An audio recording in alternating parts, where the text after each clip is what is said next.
किसान साथियों, अगर आप भी धान की फसल में दूसरी यूरिया के साथ ये चीज़ अगर आप डालते हैं तो आपके धान में बहुत ही बम्पर फुटाव होगा, बहुत ही ज़्यादा कल्ले का फुटाव होगा, अच्छे से ग्रोथ होगी, पौधे में हरापन भी रहेगा और आपको अच्छा और ज़्यादा उत्पादन भी देखने को मिलेगा, क्योंकि जितने ज़्यादा कल्ले उतना ज़्यादा उत्पादन हमें देखने को मिलता है।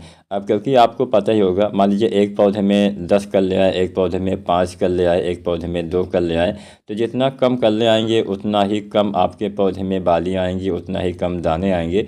तो उसी हिसाब से आपको कम उत्पादन भी देखने को मिलेगा।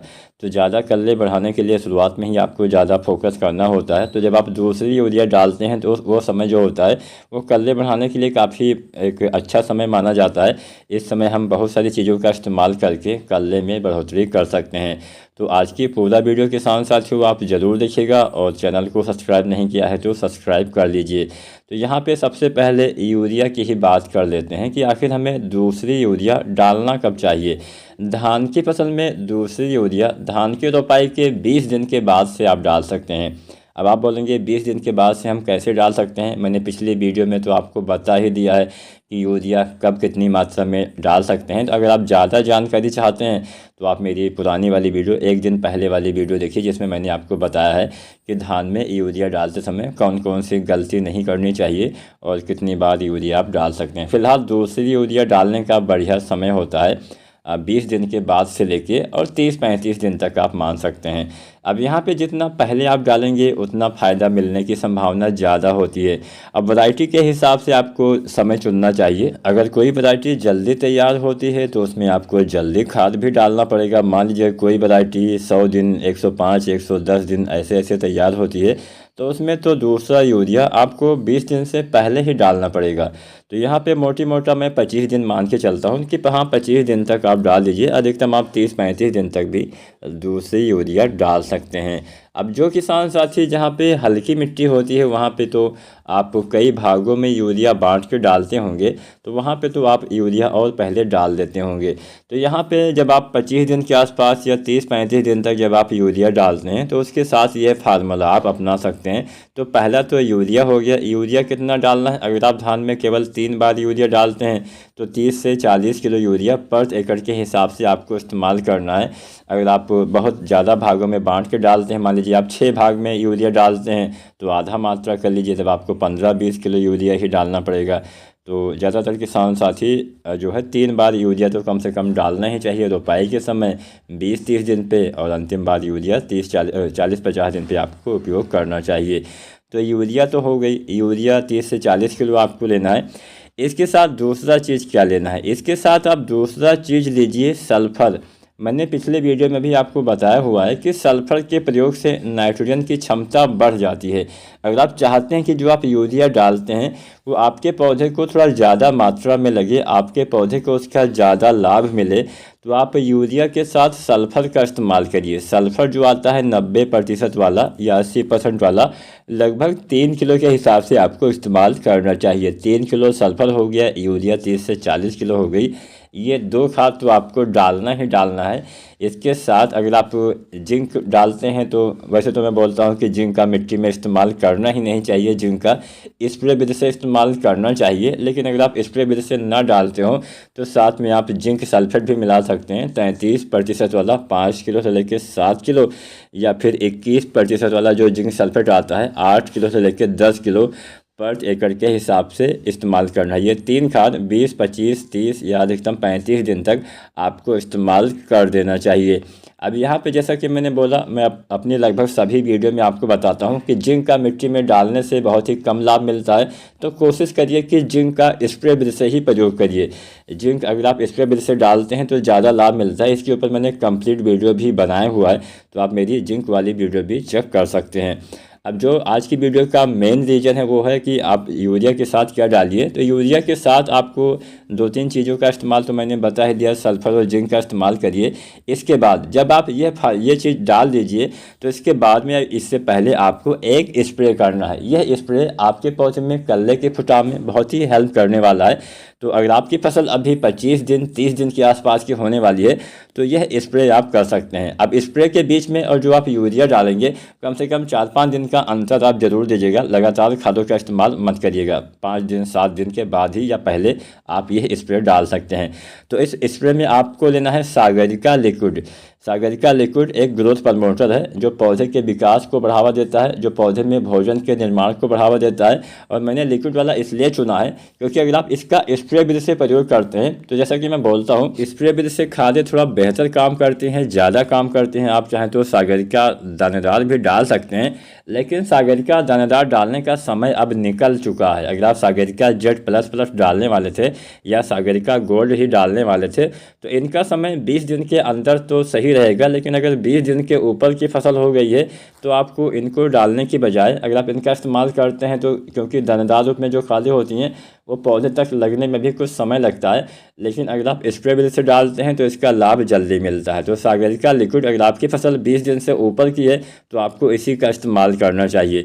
सागरिका लिक्विड कितना डालना होता है? 300 ml, 400 ml, 500 ml तक आप डाल सकते हैं। 250 ml से 500 ml तक आप डाल सकते हैं। तो 300-400 ml पर एकड़ के हिसाब से, यहाँ पे हमने जितनी भी खाद की मात्रा बताई है वो पर एकड़ के हिसाब से ही बताई है।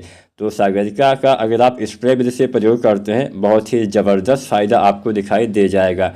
अब सागरिका के साथ आप चाहें तो जो चिलेटेड वाली जिंक आती है, अगर आप जिंक का मिट्टी में इस्तेमाल नहीं करने वाले थे, अगर आप जिंक का स्प्रे विधि से प्रयोग करने वाले थे तो जो चिलेटेड जिंक आती है 12% वाली जो एडिटिया जिंक आती है, इसका इस्तेमाल आप कर दीजिए। इसके इस्तेमाल से आपको फ़ायदा और ज़्यादा मिलेगा। तो जैसा कि मैंने पहले आपको बताया था कि हाँ यूरिया, सल्फर और जिंक डालिए, तो जिंक अगर आप स्प्रे विधि से नहीं डाल सकते हैं तो ही आप डालिए। अगर आप डाल सकते हैं तो आप सागरिका लिक्विड के साथ आपको जिंक 12% वाला 120 ग्राम पर एकड़ के हिसाब से इस्तेमाल करना है। ये जिंक बहुत ही बेहतरीन काम करेगी। दोनों का अलग अलग आपको घोल लेना है, मतलब सागरिका को अलग बर्तन में रखिए और जिंक का अलग बर्तन में घोल बनाइए।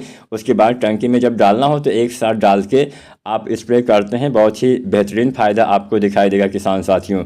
तो ये फार्मूला भी आपको अवश्य अपनाना चाहिए। अब इसके बाद एक ही बहुत ही सस्ता फार्मूला है, यह तरीका भी आप चाहें तो अपना सकते हैं, लेकिन किन किसान साथियों को अपनाना है, किन किसान साथियों को नहीं अपनाना है, ये आपको तय करना पड़ेगा।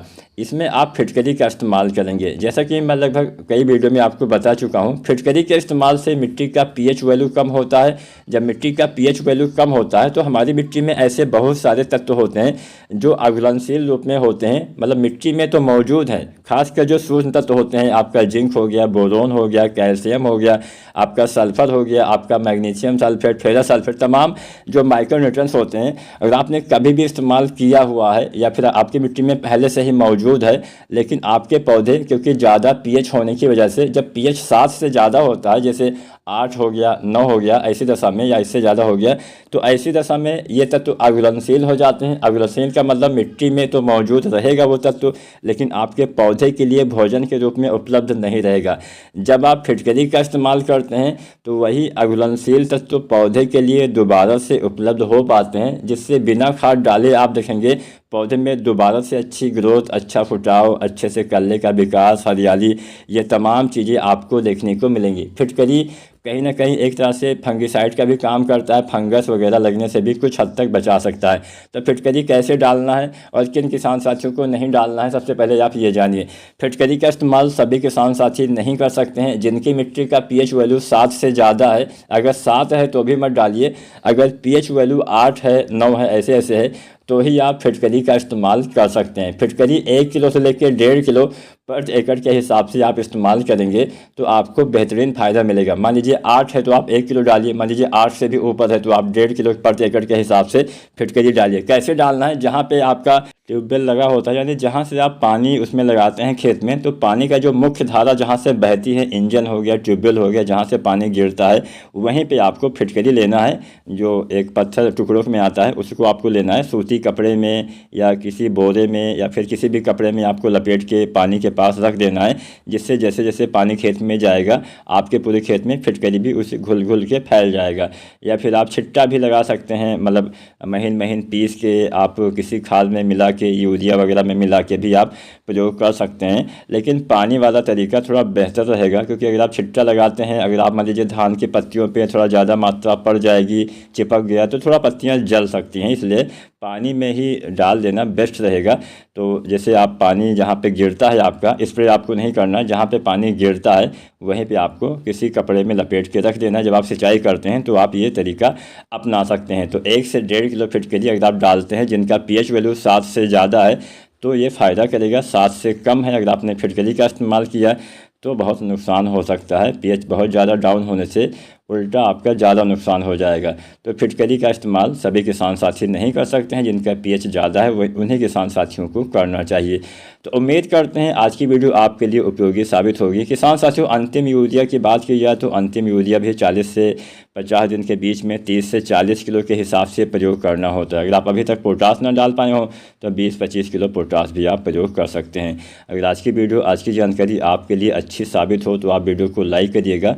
कोई भी सवाल हो तो आप कमेंट करिए। आप कमेंट के माध्यम से हमें यह भी बता सकते हैं कि आपकी धान की फसल अभी कितने दिन की हो चुकी है, ताकि हम उस हिसाब से वीडियो बना सकें।